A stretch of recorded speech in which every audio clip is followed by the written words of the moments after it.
আসসালামু আলাইকুম রহমতুল্লাহ। প্রিয় ভিউয়ার্স, আপনারা কেমন আছেন? আশা করি সবাই ভালো আছেন। আজ আমি আপনাদেরকে অজুর বাস্তব চিত্র তুলে ধরব আমার এই ভিডিওতে। আমি এই ভিডিওটি করছি, আমি নিজেই অজু করতেছি। কিভাবে অজু করতে হয় সেটা অনেকেই কিন্তু এখনও পর্যন্ত তাদের অজানা আছে।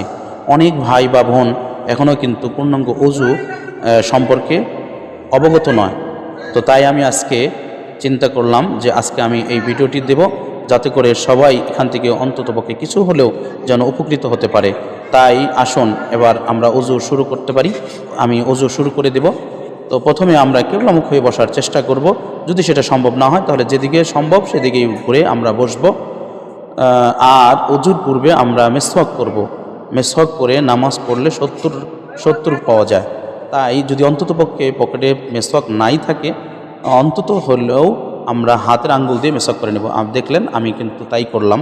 তো এ পর্যায়ে আমি হাতের কবজি 3বার ধৌত করছি। ধৌত করার পরে 3বার কুলি করছি। তো 3বার কুলি করার পরে 3বার নাক পরিষ্কার, 3বার পানি দিয়ে নাক পরিষ্কার করব।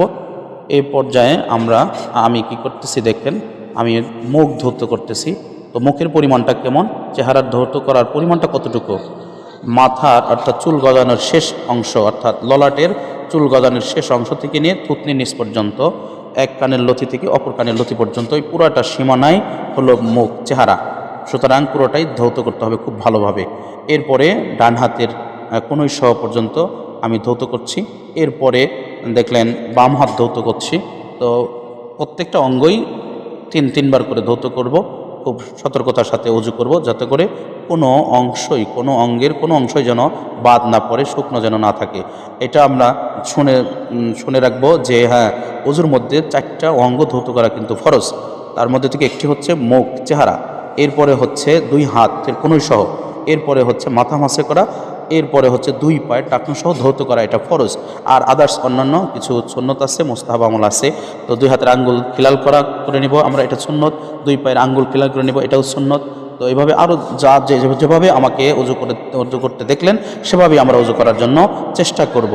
আর বেশি বেশি এই ভিডিওটি শেয়ার করে ছড়িয়ে দিব, যাতে করে আমার ভাই বোন যেন আমার এই অজু দেখে অজুটা ভালো করে শিখতে পারে, যারা শিখে নাই।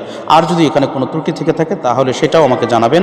আর পরিশেষে অজু করার শেষে আমরা যেভাবে আমি করলাম, এভাবে আপনারা হাত উঁচু করে আকাশের দিকে তাকিয়ে কালেমা শাহাদত করবেন।